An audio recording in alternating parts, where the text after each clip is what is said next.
Political violence pretty much has been the topic of conversation since the attempted assassination of Donald Trump. And it's been in the media, been on politicians' lips, and things are sort of seemingly changing. I don't want to speak too soon, but a lot of focus has now been put on this alleged rise in political violence in the West. Here's an article from The Guardian, for example. Trump rally shooting comes amid rise in support for political violence. So there we are. It's pretty explicit there. And although I do think it's difficult to quantify, how do you quantify political violence and, measure it and know it's on the rise? It's a difficult thing. What qualifies as and as not? How do you measure its frequency? That's my sort of weird data analysis brain kicking in there. However, sort of just speaking anecdotally, it does seem to be increasing in prevalence in recent years. I don't know whether you feel the same. I know certainly many of the people watching can probably call to mind lots of real world examples. Obviously, the Trump assassination is one of many. But of course, there hasn't exactly been a period of time where political violence has been absent entirely for a long period of time. Maybe you can point to a certain period where it was lesser. That's true. However, it never really goes away. And I think that that's an important thing to bear in mind, because I think it helps us understand the nature of it.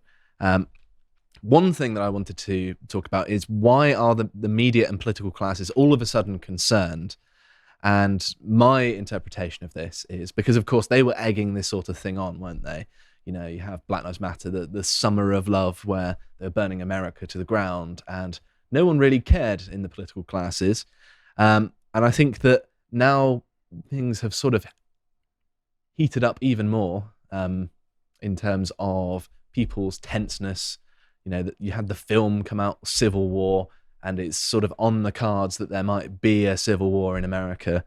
That the people who have the most to lose are most concerned with preserving the current paradigm, because of course they've got the most to lose, right? Yeah. And so they want to sort of turn down the temperature a bit so they can keep things going on in the same direction they are, for self-preservation first and foremost. They don't actually care about normal people. They don't care about the people getting hurt. It's just self-interest. That's my cynical view, at least. What do you reckon, Stelios? Well, I think, first of all, you're absolutely correct when you're talking about political violence as rising or decreasing in degrees. Mm-hmm. Very frequently, we talk about things in terms of, either or dilemmas, but we need to talk about the degree of political violence. And I think that it's absolutely clear, absolutely obvious that we have a rise, an increase of political violence. I mean, if you look at the US, I think the last assassination attempt was 43 years ago. Was it the assassination attempt against Ronald Reagan? Or was there one afterwards? You sure that was 3 years ago? 43. Oh, right, okay. Certainly against a president or presidential candidate, but there have been attempted ones against other people. Yes. No, I'm talking specifically about the presidents of the US or candidates. Off the top of my head, I think so, but there could have been other ones that flew under. Of course, but it's very symbolic. Mm-hmm. Political violence has their symbolic nature into it, so it's especially the pictures that came from it. Yeah. Yes, no, but also the people who want to engage in it. Yes. They want to frequently they want to desecrate symbols, and they want to take down key people. So it's one thing to I mean, obviously Trump it was target number one. Mm-hmm. So that was ultra symbolic in the MAGA camp. Yes. So I wanted to have a look at why this goes on, what conditions create political violence, just so we can have a sort of neutral understanding of how political violence functions, why people engage in it. And I'm sort of going to put my psychologist cap on, as well as my political analyst one. Hopefully there's space enough on my head. And we're going to try and disentangle the direction that this is going, because I think political violence should be of concern to everyone watching this, right? Yeah. It's something that is going to matter to you no matter where you live. And so having a good understanding of it, and we've had lots of examples in recent years, so I think actually there is the possibility of having a good understanding of it with all of these fresh examples, and it applying quite nicely to the current political climate. So you've got articles like this one from the Mail talking about the rise in political violence, the attempted murder of politicians are becoming more and more common. You know, we've had examples of two politicians in Britain in recent years being murdered, one by an Islamist, one by, I suppose, a nationalist, you could say. And although I don't think, as the Mail says, it's divisive rhetoric spouted by lawmakers that's entirely to blame, I think there's certainly some role of politicians in, you know, what they say. It affects the tone of politics. That much is entirely obvious and almost stating the obvious to an unhelpful degree. But I think it's more that people increasingly feel like they can get away with being violent in a political context unpunished. And we can see this with the district attorneys, the Soros DAs, as they're called, in America. When they know the district attorney's not going to prosecute them, violence spikes up. To my mind, this is entirely uncontroversial. So the human propensity to, cause your political opponents or just people you see as your enemies harm has never gone away, really. That's a sort of constant of human nature. People who we see as sort of the out-group, outsiders, not part of our tribe. People who we see as at odds with our way of life. The inclination to wish harm upon them, even if you don't want a direct hand in it, that never really goes away. That's a part of human nature, unfortunately. And whatever political leaders say, you know, it does influence how people perceive getting away with it, but that's always there. The only way that you reduce the amount of political violence is by having a political ecosystem, if you will, or a political system whereby people know they're going to get punished and actually have an incentive to follow the law and, you know, don't feel too disaffected that they have nothing to lose, really. I think it starts with what we say the zeitgeist, the spirit of the times, and it's more an issue of culture. So I do think that there are many lawmakers who are to blame with their divisive rhetoric, but this rhetoric comes from somewhere. This rhetoric is serving interests, and it also expresses a philosophy of anti-Westernism. And because we are talking about political violence in the West, I suspect. Yeah. It seems to me that these anti-Western interests are also from within the West. They are very ecophobic, for instance. They are very much targeting a group of people and they're demonizing them. And they do this by pleading to be victimized. So we have political violence when people are too trigger happy, too quick to say that they are forced in a position of self-defense. So when we have a whole ideology, a whole culture of victimization, people are going to be more likely to interpret every single thing as an existential threat to them. Well, they're in an environment where people say speech is violence or words are a form of violence. Yes. And the existence of these microaggressions. Well, surely then if someone's words cast the first stone in your mind, then physical violence is more justified in following because you've recharacterized words as being some form of violence, which I don't think they are. I think any words should be okay to say. Yeah, so I wanted to say something because there are a lot of books coming from people who are, progressivists about fascism. And they are talking about they're condemning fascism, but they're also using a lot of the key elements of it. And one of the key elements of it that they're using is that they are singling out the native population of each Western country, and they're saying that no, you can't be racist against them. They can't demand their national sovereignty. They can't have any demand about the culture they live in. They can't want to protect their culture. All of that constitutes extremism. How many times have you heard people saying white people can't be racist? No, you can't be racist against white people. I don't know what that's got to do with fascism, but I know the point. No, it has everything to do with fascism because it has one of the key elements that people associate with fascism, scholars have to do with the demonization of a particular group and treating that group as a scapegoat for every evil and bad thing that happens. And I won't say that the progressivist elites are treating the native Western populations, the native Western peoples, as people who are responsible for everything. Mm-hmm. They're treating Western culture as having a unique civilizational guilt for which people can atone only by the self-implosion of their culture. Mm-hmm. So that's what I'm saying, that the left, in the name of anti-fascism, they're fascistically demonizing Western peoples. Mm-hmm. I think it's probably more true of National Socialism than fascism per se, but I agree with the overall point you're making that they're demonizing. I mean, that's a word. We shouldn't be hang up on word. Of course, yeah. We should hang up on the practice. Mm-hmm. No, you are right there. Because the more they do this, and the more they contaminate the public discussion with the idea that what was centrist, center-right, and right-wing 20 years ago is extremism that places people in a state of existential threat, the more people are going to think that something must be done about this threat. Mm-hmm. The more people are going to feel victimized. So this is the sort of stochastic terrorism angle. Yes. I've got a dictionary definition here from dictionary.com. The public demonization of a person or group resulting in the incitement of a violent act which is statistically probable but whose specifics cannot be predicted. Yeah. That's sort of what you're arguing for here. And I think, and I've got that included here as one of the things that seems to contribute to this sort of thing. But I take a sort of more behavioral bottom-up approach here.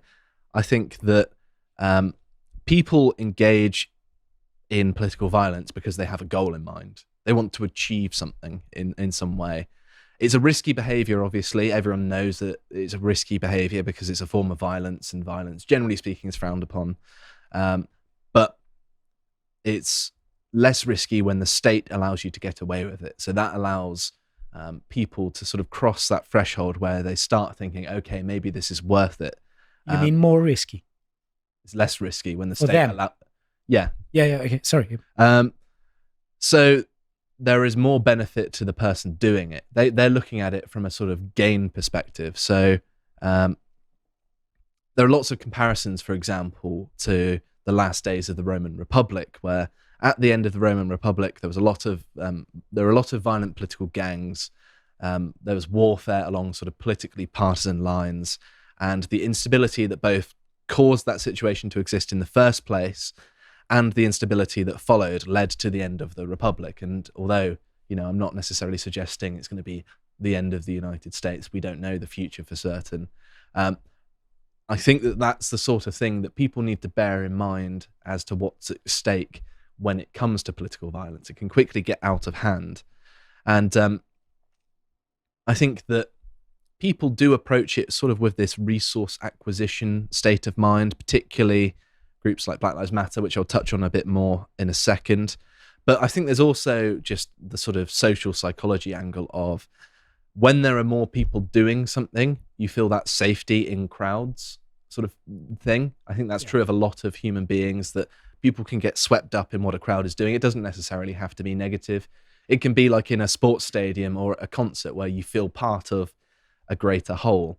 And also you don't feel that you share responsibility for what the mob does. Exactly. There's an idea of outsourcing responsibility. It's called de-individuation in the sort of literature. And yes, I think that there's a snowballing effect of crowd size. The larger a proportion of something is, the more legitimate we feel that the action is. Yeah. Sort of an almost internal democracy, if you will. But of course, it doesn't have to be moral in any way. So there's also another thing that I think is very important, a belief that enacting change via operating within the confines of the political system is useless or not worth your time. And especially this is true if you mean to overthrow the system in the first place. So if you're a revolutionary, then all of a sudden, political violence makes sense to them. Yeah. I mean, they're explicitly for it. Yeah, so this is sort of uncontroversial. So I wanted to take us to the left-wing understanding of this, because I think it's very stunted because they can't view it from outside of their own paradigm. And I've sort of bullet pointed all of the things, but we can scroll down if we need a bit more information.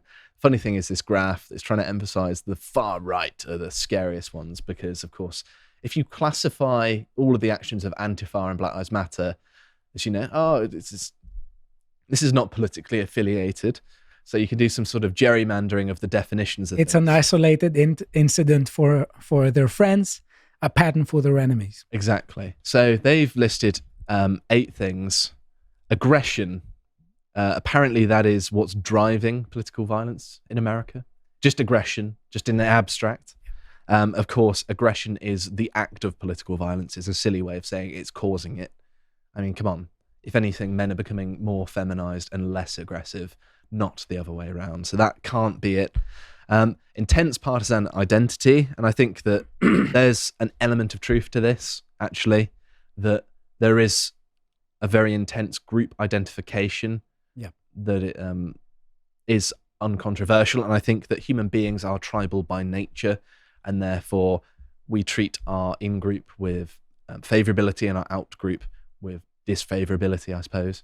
That much is very uncontroversial and is obviously a part of it, that people see people who are different to them as more legitimate targets of violence. That's biologically not controversial. It's basically programmed into all human beings, yes. And that's why progressivists hate it. Mm-hmm. So they also say disinformation, conspiracy theories, and perceived victimhood. Just like, it's just disinformation and conspiracy theories, which is the same playbook that we've looked at on this podcast loads, that they're just trying to say that everything that, our opponents believe is disinformation and conspiracy, and everything we believe is fact and true and indisputable. And if you dispute it, you're nasty and evil. I have to say something about what you said about victimhood. Mm-hmm. You see that they say this, mm-hmm. but they are literally trying to spread an ideology of victimhood. Well, the victimhood is sort of the most godly of virtues amongst the left, isn't it? It's almost veneration of weakness. It's the antithesis of what they perceive makes Western countries great, that we venerate strength, which, should be the default anyway. Yeah. Being strong is good, being weak is bad. You don't need me to tell you that. Everyone knows it, don't they? So they're also saying depression and stress. Just like, I was a bit depressed, so I had to go out and cause political violence. I was a bit stressed, been working quite hard at work, so I had to, wedgie a politician. No, I don't think there's anything to that. Anger, contempt, and disgust. Sure, people are more angry than they used to be, but I think that is a symptom rather than a cause. I think that people are angry at politics. People are angry at the world they live in, at society, about the nature of the world. And I find it ridiculous that people aren't angry, to be honest. It's really frustrating that we live in a world that could be so much better and we're just passive and not doing anything about it. The only way to bring people together, and by saying this, I don't mean in a John Lennon naive way, because 100% harmony is just impossible. I'm just talking about the people who are the silent majority, let's say, the people who swing right or left, depending on the election. I think the only way to bring people together is by establishing dialogue, and also rational dialogue. Mm-hmm. Because when you have a censorious political body that tries to destroy dialogue, the main instrument of recognition doesn't work when they try to do it. And also when you have people just recreating a very coddled culture, elevating sentiment above reason, you are going to be filled with divas. It's just like, your poor feelings are, you're going to have a society of divas. Of wusses, yeah. Everyone thinks that they're going to be, God's gift to human nature, and everyone else is there to call them. Yes. It doesn't work this way. They also talk about firearm ownership, which is very US-centric and also not true, because political violence, actually more regularly doesn't use firearms. In the UK, in some of the examples we covered in the previous segments, it's used knives, for example. In fact, a lot of attacks in Europe have used knives. Sometimes it's fists. Sometimes it's sticks. It doesn't necessarily matter. It's not the tool for the job. It's like saying hammers cause more homes to be built. It doesn't have to involve you could say that cancellation is also political violence. I think you are coerced to not speak, for instance, in a theater. I suppose for political reasons. For people, violence is a bit more removed, isn't it? Yeah, but for people who are saying that everything is political, your speech is political, and I'm going to coerce you to not give it. Mm-hmm. So another one is moralization and convergence, which is basically making the same argument I made, that there's this safeties and numbers phenomenon. And then this one is kind of amusing to me, the final one, group leadership. So if politicians basically sanction it, then it's okay, which is interesting from the 2020 riots perspective, isn't it? And the violence of Antifa, because of course they know that they're going to get away with it, and many people are saying, oh, it's a peaceful protest, oh, it's it's this autonomous zone, it's just like a summer festival. But the quote from here, I'll actually try and scroll down and find it. It's here somewhere, but I'll try and start reading it. A 2017 Polish study found, here we are, I think, yes. Found frequent and repetitive exposure to hate speech leads to desensitization to this form of verbal violence, by the way, and subsequently to lower evaluations of the victims and greater distancing, and thus increasing out-group prejudice. So that is so wrapped up. This is, of course, from Berkeley, the institution, the university, which is known for being woke. So it's unsurprising. This is why I've gone to this. Something should be done about leftist hate speech. Yeah, well, it won't though, will it? Because, of course, the law is not applied evenly. But this is so laden with political bias, it's almost laughable. It's just like the core point they're making, that by demonizing someone, it makes violence against them more likely. It's pretty uncontroversial. But the way they've basically rigged it in the left's favor there, and the language they've used is hilarious. So I'm going to now we've sort of established the crux of political violence. I'm going to look at some examples, and we're going to sort of break down what we think of them within the context of what we've been talking about. So we had the Leeds riots, which we covered recently. This was, of course, some gypsy children taken into custody by the police because they weren't being taken care of. Loads of Muslims riot. And you think, hang on a minute, since when have Muslims cared about gypsies? But it's more jurisdictional than that, I think. They started rioting and tipping over police cars and burning buses because they're asserting their authority over the area. They're making a sort of political declaration of autonomy over the British state here. Projection of might. Yes, exactly. And they also know that the British state is soft on Muslims. We don't treat them with the same level of violence that the native British get when it comes to policing, because they have strong reactions. And this is explicitly taught to police officers. We know this for certain, that they try and police certain communities differently. And these sorts of things are the result of them knowing they can get away with it. And that their ultimate aim is to have autonomous zones, Muslim zones, where they can run themselves within Britain. I mean, it's what we were saying is going to happen. It will happen in the future until something is done. So here is some footage of the rioting here.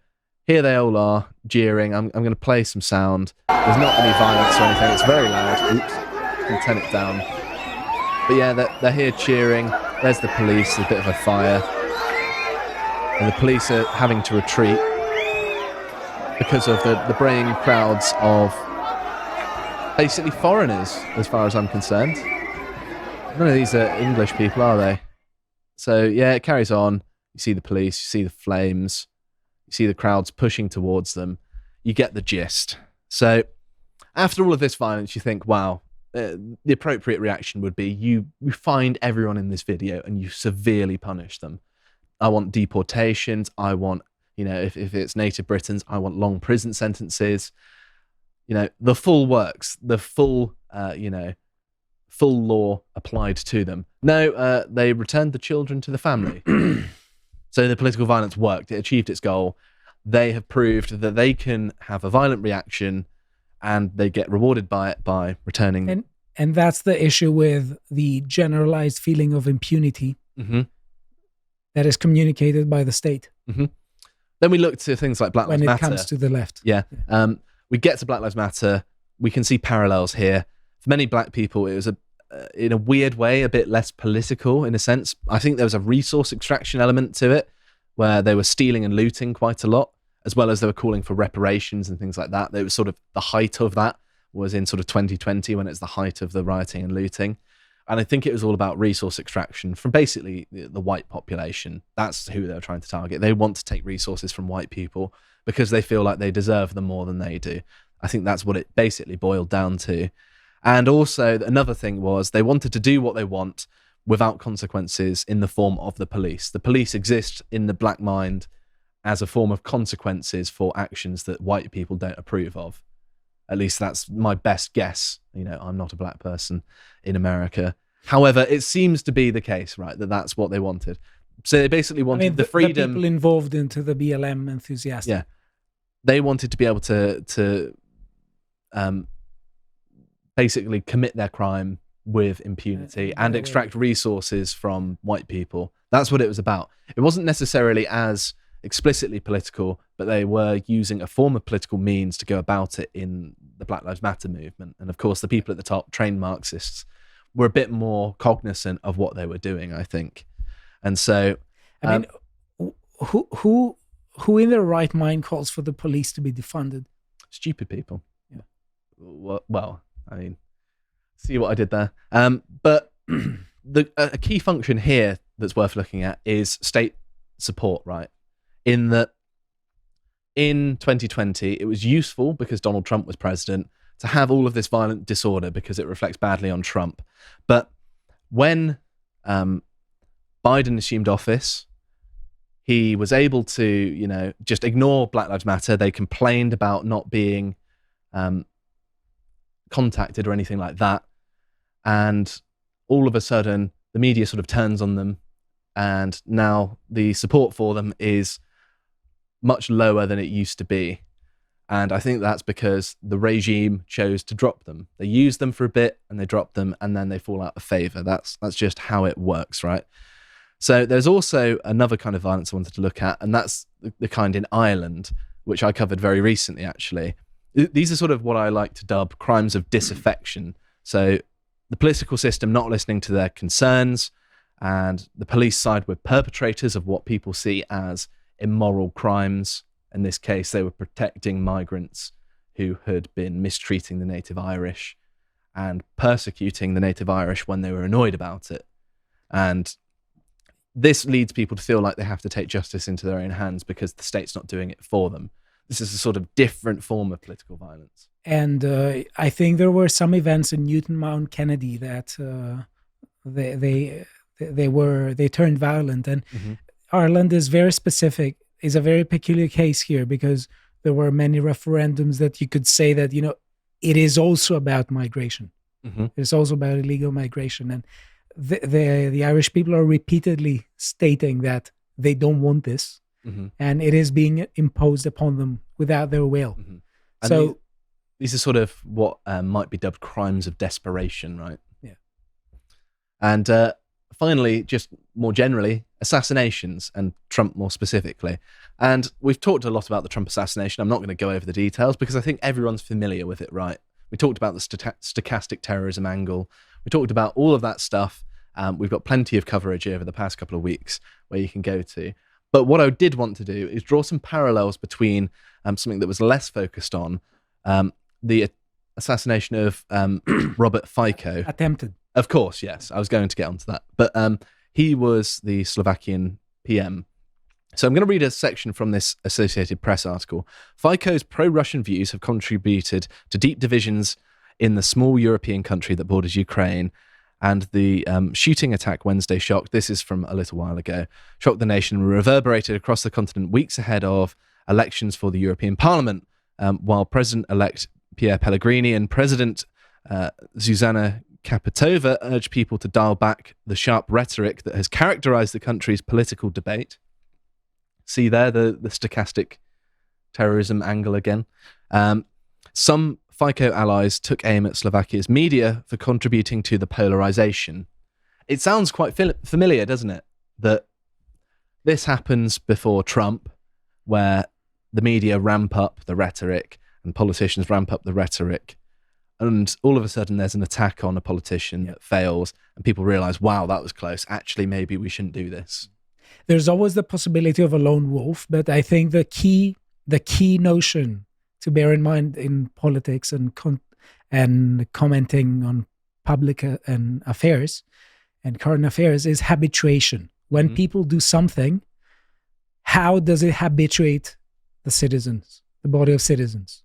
When you are, spewing the woke nonsense, how is that going to habituate people? It's going to make them increasingly more prone to think that they're an existential threat. So it is destroying society. Well, the entire thing makes it so that right-wingers are seen as valid targets, and it's just to do whatever you can to disrupt them. You can't be violent against right-wingers. Yeah. The same way you can't be racist against white people. Exactly that. So there's also another thing that I'd be remiss to mention, and that is the attack on Michael Sturzenberger in Germany from an Islamist. And of course, Islamist terror is quite simple, really, isn't it? I think we all know the motivation for it is that they're trying to scare people into subservience to Islam. They're pushing the dominance of Islam around the world. That is their aim. That is their goal. And they're using violence to spread terror, right? It's that simple. And I think that these are, as I understand it, the different forms of political violence. I hope that this has been somewhat insightful and has given you some food for thought about it, because this seems to be our future on the current trajectory in whatever country you're living in. And yes, I hope you stay safe, you behave sensibly, and, best of luck to everyone out there, I suppose. Hi folks, thanks for watching, and if you'd like to support us, you can do so for £5 a month over on lotuseast.com, because of course we're demonetized here. And while you're doing so, you can watch some of our amazing premium shows, such as Calvin Robinson's Common Sense Crusade, in which he uses the word Mohammedan more than anyone else that I know. And go and follow us over on Twitter/X at lotuseaters_com.